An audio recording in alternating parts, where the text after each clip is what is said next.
Bienvenidos. Bienvenidas. Doble tracción.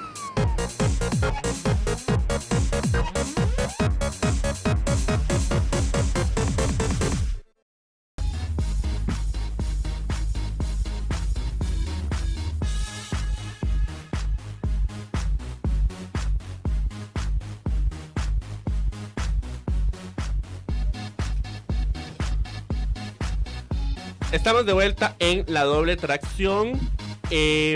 Acaba de llegar Gregory Garro, candidato presidencial del Partido Alternativa. Durante la próxima media hora pues realizaremos la última entrevista como parte de nuestro especial esta semana, de lunes a este miércoles, una entrevista por candidato. Lunes el Partido Progre, martes la lucha al frente y hoy cerramos con el Partido Alternativa. Gregory Garro, bienvenido, ¿cómo estás? Bien, y vos, Ernie, pura vida. Bueno, un saludo a las personas que nos escuchan desde sus respectivos radios. Y agradecer el espacio, ¿verdad? Para conversar un poco sobre el Partido Alternativa en las elecciones federativas. De acuerdo. Empecemos de una vez. Gregory, ¿a qué le atribuís? Ahora comentábamos con Jin y Adán que estábamos haciendo como un análisis de la campaña, ¿verdad? Que ya mañana pues termina con las elecciones, con las votaciones propiamente. Y comentábamos pues que Alternativas logra llegar a la federación en 2014 como, digamos, pateando traserillos, digamos. O sea, porque realmente logran sacar al partido que había estado en gobierno ya durante 2 años. Se refleja de parte del electorado, digamos, que quieren un cambio. En aquel momento, pues, igual tuvieron que ir a una segunda ronda, pero fue como a penitas. O sea, ustedes casi logran ir directamente al directorio. Sin embargo, un año después, el electorado también se expresó y en ese caso ni siquiera hubo segunda ronda y pues volvió a ganar el Partido Progre. ¿A qué le atribuís vos que Alternativa hubiera perdido el directorio? Bueno, varias cosas, ¿verdad? La primera es que el directorio de la federación tuvo varios problemas a lo externo de la universidad, ¿verdad? Nosotros posicionamos, por ejemplo, el planificador de la federación, ¿verdad? Que tenía bastante contenido político. Eso llevó a la Asamblea Legislativa. Llegó a la Asamblea Legislativa, por ejemplo, con el diputado Otto Guevara, cuestionando el contenido y demás, y eso caló bastante en los costarricenses. Decían cómo la Federación de Estudiantes y demás, todo el discurso que se manejó en esa época. La Federación de Estudiantes, aparte de ser un órgano administrativo, ¿verdad?, tiene que encargarse de los asuntos internos de la universidad como externos. Pues eso es un trabajo bastante fuerte, bastante desgastante, y manejar esos dos, tanto lo interno, las discusiones que se estaban llevando, como fuera, pues desgastó bastante al directorio en aquella época, y de una u otra forma, pues ese discurso llegó al estudiantado, que de una u otra forma se sintió pues ofendido o atacada. Esa como una primera instancia, ¿verdad? También pues nosotros tuvimos una curva de aprendizaje bastante importante al llegar a la federación, al directorio de la FEU. Tuvimos unos 2 primeros meses bastante fuertes, bastante movidos, y eso pues también se hizo notar en las urnas, principalmente porque la gente como que no se sentía identificada de un solo con pues cómo se estaban llevando las cosas, ¿verdad? Pero sí, aparte de eso, pues discusiones como las del FES, considero que se sacaron un poco de contexto, se le quiso dar un contenido bastante contraideológico, digamos, del posicionamiento de la federación, y pues ese discurso caló bastante a nivel nacional. Yo creo que eso fue una de las cosas que principalmente nos afectó. Ahora, pero ¿vos consideras que la atención que ustedes tuvieron que dar a las discusiones nacionales que se despertaron, ¿verdad? Y que, digamos, detonaron cosas como el planificador, ¿verdad?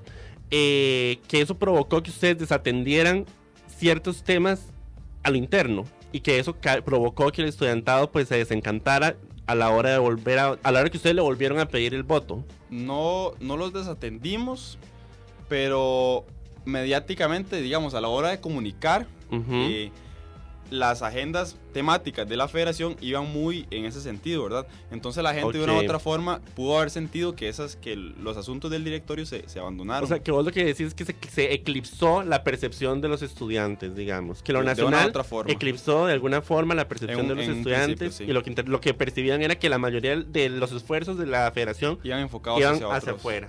Sí. Ok, ahora, empecemos con la pregunta que te hice en el debate. Ahora podemos precisar un poco más en cada una de las aristas que tocamos. Ustedes abogan por la transparencia como uno de sus valores. Sin Claro. embargo, durante esa administración en 2015, ustedes mintieron a los estudiantes sobre las entradas disponibles a la conferencia con Evo Morales. Ustedes en un comunicado de prensa informaron que solo tenían injerencia sobre 150 de esas entradas y pero al mismo tiempo, la oficina de divulgación confirmó que en realidad les habían dado 350. Incluso en medio de esto se filtró un correo de Rodolfo Ulloa del Frente Amplio, donde él le confirmaba a diputados y a parte del equipo del Frente Amplio, pues que habían 25 entradas para estos, 25 entradas para lo otro y otras más para otros miembros. ¿De qué manera tienen credibilidad a la hora de abogar por transparencia cuando tuvieron esta contradicción, incluso arrancando el directorio, porque eso sucedió durante el verano? Claro. Bueno, nosotros tuvimos injerencia sobre 150 entradas, como bien lo decís. Nos asignaron 350, pero esas 350 no fueron para la federación y el directorio, sino que nos delegaron a nosotros la distribución de esos, que es lo que estás comentando de las 25.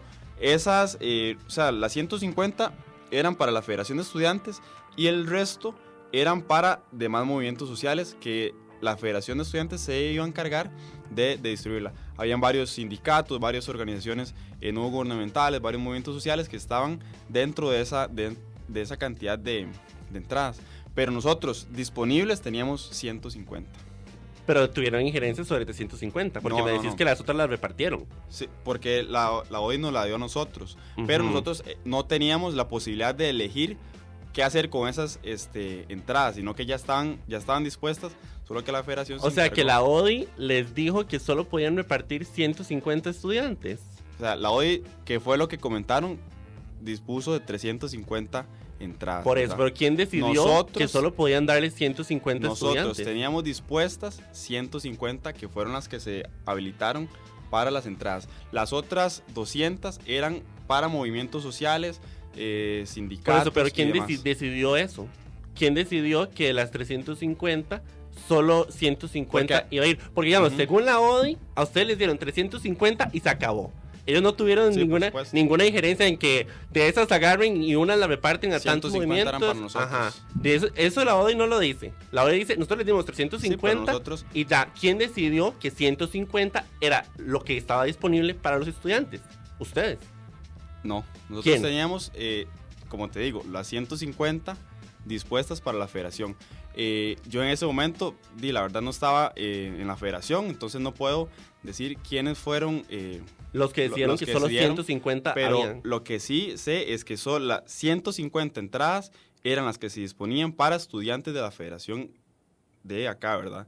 El resto eran de movimientos sociales. Si querés preguntar, bueno, a los que ya estuvieron ahí y los que se encargaron de distribuirlas, puedes hacerlo, pero nosotros disponíamos únicamente, y fue los que se repartieron, de 150 entradas. Por eso, entonces, aquí, pero no me estás poniendo una contradicción, porque por un lado yo te digo que la oficina de divulgación me dice que les entregaron 350 entradas, sí, y ahora vos me decís que solo tenían dispuestas para la Federación de Estudiantes 150. Porque las demás eran para movimientos sociales. ¿Quién decidió eso?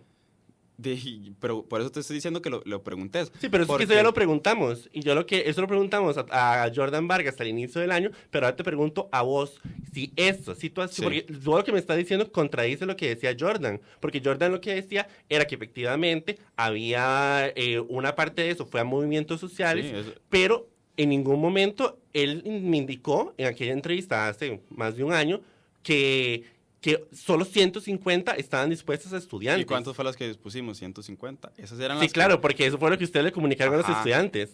O sea, aquí es una cosa de suma y resta, digamos, es básico. Si o sea, ellos dicen que ¿vos considerás que la federación no le mintió a los estudiantes? Por supuesto que no. Y fue una una experiencia que nosotros tuvimos, que incluso después, como lo mencioné en el programa, aprendimos y después hicimos la conferencia Pepe Mujica al aire libre, quien quisiera asistir. Ok, sigamos. Ustedes también abogan por la inversión en el estudiantado. Sin embargo, ustedes pidieron austeridad a las asocias cuando la liquidez de la FEUR estaba amenazada. Según los informes económicos, a pesar de eso, ustedes gastaron 80% más del presupuesto en el primer periodo que el resto de los directorios en ese mismo periodo. ¿Eso ustedes consideran que es administración responsable del presupuesto? Es uno de nuestros principios ideológicos, la inversión orientada al estudiantado, ¿verdad? Ajá. Que es lo que entiendo que estás planteando. El asunto es que no sé si estás informado, pero hay un fondo de trabajo que es con el que, bueno, básicamente trabaja la federación, y que hay una cierta cantidad de dinero que desde federaciones pasadas se viene arrastrando y que no aparecen, básicamente. Ajá, yo recuerdo al secretario de Finanzas diciendo que habían fracturas flotantes, Exacto. la llamaba él. Ajá. La Contraloría, en ese caso, que incluso este año también está detrás de eso, simple y sencillamente esos dineros pues están por ahí, en facturas. Supongo que ni siquiera las facturas existen ya a esta altura porque fueron de federaciones bastante pasadas y eso se viene arrastrando. Ese dinero que se viene arrastrando tiene un impacto directo en el fondo de trabajo de la Federación de Estudiantes. Por eso fue que en ese momento se le dijo a las asociaciones de estudiantes que entendieran la situación de la federación, ¿verdad? De este fondo de trabajo, que también la Contraloría era la que hacía el hincapié, de que había una problemática con esto, para que pues no tuvieran, ¿cómo fue que dijiste? O sea, como que no era que reducieran las inversiones, ¿verdad? Sino que tuvieran en cuenta la situación en la que Que estaban. fueran austeros. Pues, exacto, o sea, no se dijo que fueran austeros. Eso es una palabra un poquillo... Bueno, aquí estuvo el coordinador del Consejo Superior Estudiantil en aquel momento y él mismo dijo, porque hubo un programa aquí con la Contraloría, Ajá. Secretario de Finanzas, Consejo Superior Estudiantil, y él dijo, se habló de una política de austeridad en el movimiento, en el Consejo Superior Estudiantil. Sí. Pero bueno, más allá de ponernos semánticos, el punto era que dijeron, cuidado porque ahí está esta situación contingente con el fondo. Claro. Tal. Pero yo con eso no te lo cuestiono. Yo les pregunto que a pesar de que existía esa situación contingente, que yo creo que nadie la cuestiona, mucho menos Contraloría, estoy seguro de que Mary va a decir, obviamente eso estaba sucediendo. A pesar de eso, ustedes gastaron 80% más del presupuesto, o sea, gastaron 80% más del presupuesto durante el primer periodo de lo que se gastaba usualmente en otros directorios. Eso no es una contradicción, no, Gregory. Para nada, porque las federaciones de una u otra forma eligen la forma en la que invierten el presupuesto. Pero a las asociaciones les dicen, presupuesto, tengan tranquilidad y ustedes gastan más ese rápido. presupuesto de una u otra forma se iba a invertir, ¿verdad? Habría que ver en qué se invirtió, que poder revisar los informes económicos para revisar en qué se invirtió ese 80%, porque si hablamos de porcentajes podemos decir, se invirtió un 150%, ¿verdad? Pero no sabemos realmente. No, pero es la velocidad, es la velocidad sí, con la que se invirtió, porque claro. Usualmente no se invirtió 80% más. ¿Por qué? De ¿Y en qué se invirtió, verdad? Porque no sé si te has puesto a revisar en qué invertían las otras federaciones de estudiantes. Sí, yo revisé esos informes y no había una disparidad como en cosas. De hecho, recuerdo a tu secretario de Finanzas diciendo que, bueno, que eso era que el directorio era completamente autónomo y podía decidir en qué invertía. Lo que pasa es que parece contradictorio si por un lado las asociaciones dicen cuiden el gasto y ustedes deciden invertir 80% más en el primer periodo, que era donde estaba esa amenaza de la liquidez al fondo. Pero sigamos. Ustedes también abogan para la participación activa, pero sus representantes asistieron solo a una sesión de 30 sesiones en el Consejo Asesor de la Oficina de Becas. Las becas también es uno de los ejes principales que ustedes impulsan. Claro. ¿Qué credibilidad tienen cuando no aprovecharon durante su administración los espacios precisamente para defender las becas? Bueno, nosotros aclarar que también somos estudiantes, ¿verdad? En esas situaciones, pues las cargas académicas de los representantes a estas comisiones de una u otra forma impidieron la asistencia.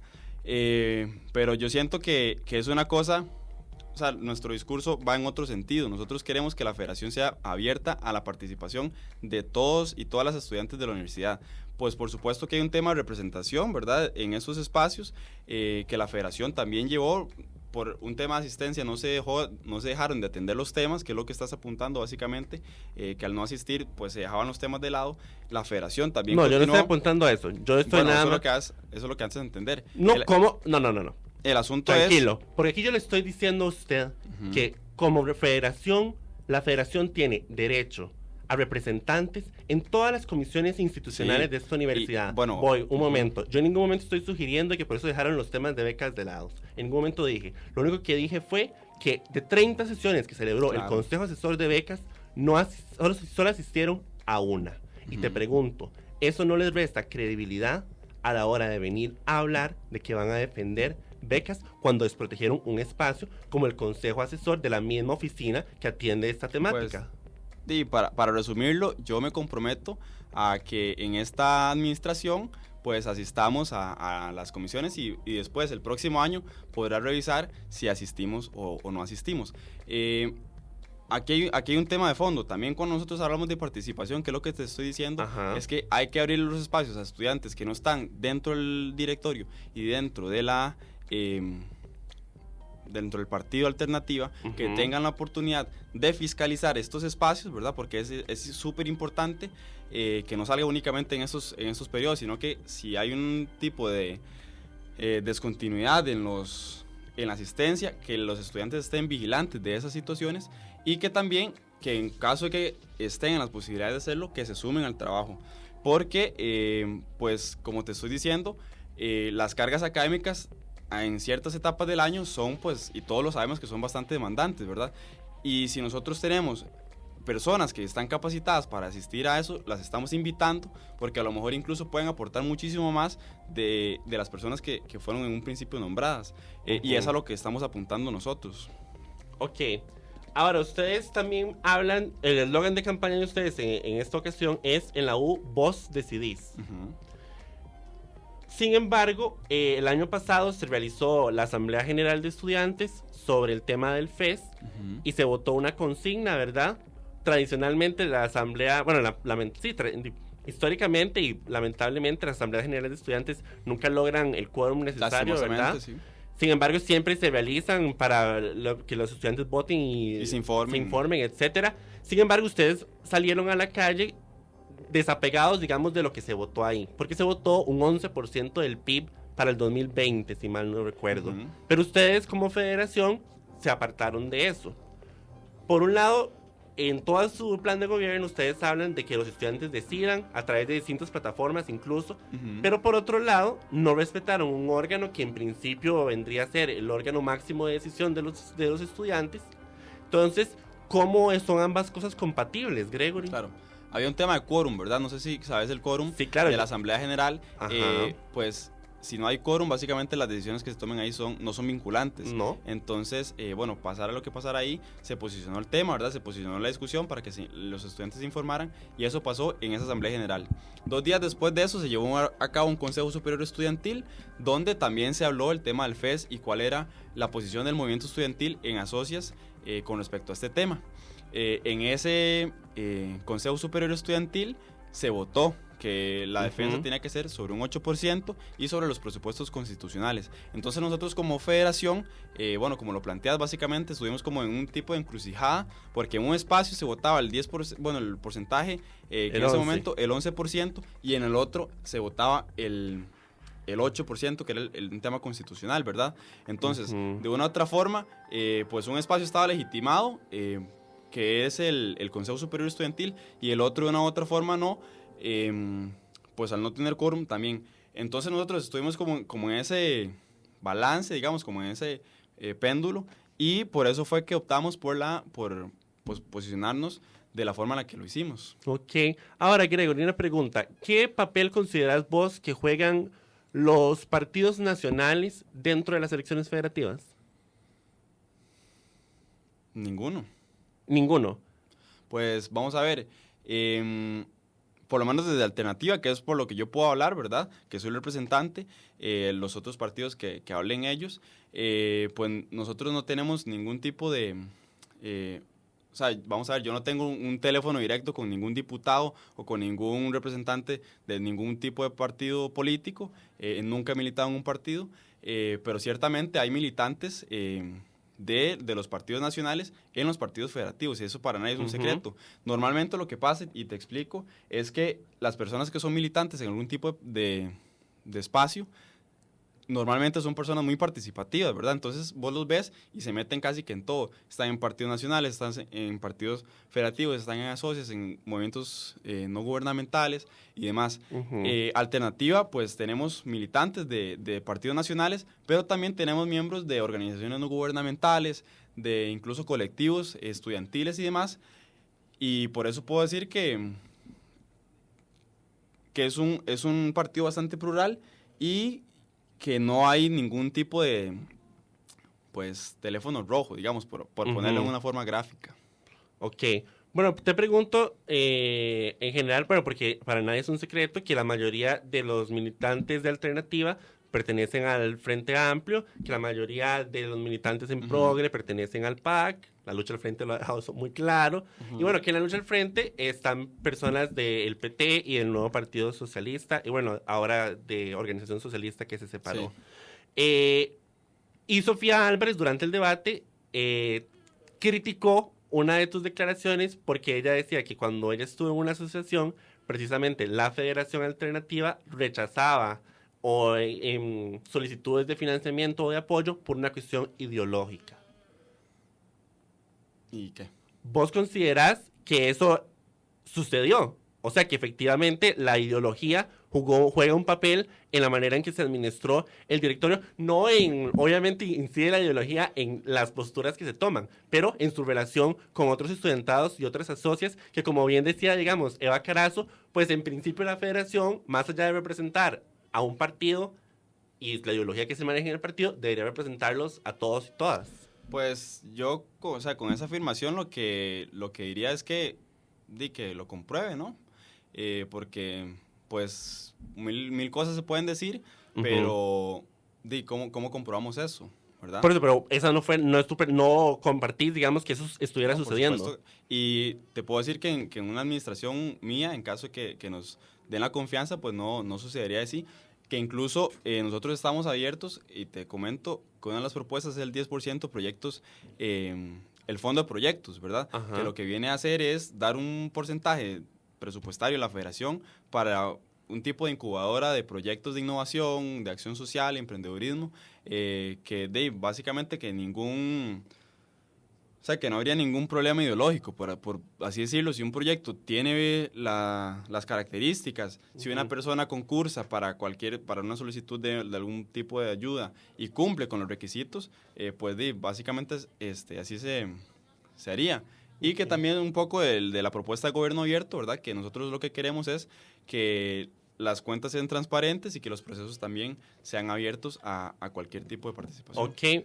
Una de las propuestas que más llamativas han sido del plan de gobierno de Alternativa y también controversiales, ahora decía Adán Ley desde su perspectiva, es lo de las bicimotos.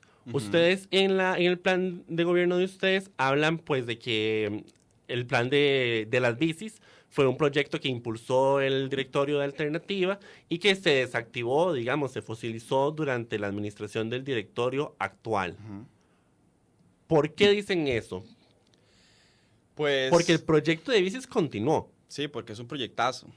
Pero entonces, por un lado, me dicen el plan de gobierno que se desactivó y que ustedes lo van a reactivar, y ahora me decís que continuó porque es un proyectazo. Sí, el proyecto de las bicicletas es un proyecto que yo creo que vino a cambiar la Universidad de Costa Rica. Si nosotros vemos las principales bueno, también hay universidades, las principales ciudades del mundo, Barcelona, hay un montón, tienen este proyecto para impulsar un tema de transporte sostenible, actividad física.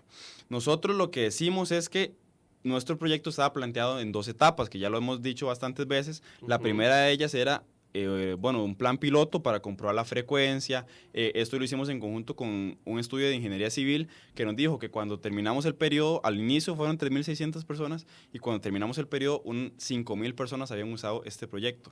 Esa etapa pues tenía bastantes deficiencias, en realidad no era un sistema perfecto, y eso estamos claros. Era un proceso de registro manual, ¿verdad? Llenábamos un formulario, había que dejar el carnet en las asociaciones. Y en la segunda etapa pretendía la regionalización a las sedes y los recintos de una forma planificada y la digitalización. Entonces, como en la biblioteca, vos llegas con el carnet, te escanean el código y quedas registrado. Eso no se hizo. Pero, se por continuó. ejemplo, Cuando se habla de digitalización ahorita, lo que se habla es de un documento de Google Drive. Entonces, en vez de llenar el documento manual, lo llenas en la computadora. Nuestro proyecto lo que decía era escaneando el carnet. Entonces... Pero la regionalización sí se dio. Ajá, exacto, a eso vamos. La regionalización se dio, pero consideramos que se dio de forma desorganizada, sin ningún tipo de planificación. Hay recintos a los que no se envió bicicletas y hay otros que se envió 3 bicicletas y otros que se envió 2, ¿verdad? No se toma en cuenta ningún tipo de las necesidades de las sedes y los recintos, porque nosotros sabemos que, por ejemplo, en Punta Arenas, para ir al cajero hay que desplazarse 20 minutos más o menos. Las bicicletas perfectamente pueden utilizarse para este tipo de situaciones. Pero ¿no te parece entonces que es impreciso hablar de que la federación actual es que no he terminado. Descontinuó, pero que nos quedan 3 minutos, de que la federación descontinuó el proyecto, sí lo continuó? Lo que estoy diciendo es que no lo hizo de una forma planificada, que era lo que nosotros proponíamos. Pero yo no te pregunto en el plan de gobierno, porque el plan de gobierno dice que lo descontinuó. Porque, por ejemplo, aquí en Rodrigo Facio, no sé si has vuelto a ver bicicletas. Sí, no realmente. Bueno, ahí está una prueba, incluso visual, de que el proyecto... Pero el directorio dice que la mayoría... De hecho, incluso la misma Contralora Estudiantil, Mary, dice... Sí, esto se lo dijo a una persona que publicó algo en un blog, y ella dice, si critica dónde están las bicis, esta ha sido la condición... Por ejemplo, a las sedes y los recintos se mandó sin cascos, sin chalecos, sin candados. O sea, fue básicamente, tomen aquí las bicicletas, aquí estamos regionalizando, pero sin ningún tipo de consideraciones. Se envió sin reglamento del uso de bicicletas, se envió sin ningún tipo de contrato. Entonces, básicamente, las sedes y los recintos tienen bicicletas, tienen activos de la federación, de la Universidad de Costa Rica incluso, que si algo les pasa a esos activos, ¿quién responde? O sea, ustedes lo que planean más bien, lo que proponen es reasumir. Bueno, yo diría reasumir el proyecto de acuerdo a la ruta estratégica en la que ustedes lo habían propuesto en un inicio. Que era como estaba planteado. Y aparte de eso, también planteamos el tema de las bicimotos, que es un tema que ya dijiste que es también bastante controversial, porque creemos importante y se le quita el lado político que la Universidad de Costa Rica, el movimiento estudiantil, tiene que posicionarse a favor de los transportes sostenibles, ecoamigables y que además promuevan actividad física. Te comento que actualmente está en discusión en la Asamblea Legislativa un proyecto para exonerar este tipo de vehículos. Por eso es que nosotros decimos que sería importante que la Universidad de Costa Rica sea pionera en este sentido e incorpore estas unidades de bicimotos. Por ejemplo, para ir a las deportivas, si alguna persona quiere pues pedalear de aquí hasta allá, pues puede hacerlo, pero también que tenga la posibilidad de hacerlo asistido con el motor cuando lo necesite. Este motor se carga por medio del pedaleo de la energía cinética y las unidades no exceden los 150,000 colones por unidad. Entonces... De acuerdo. Sí.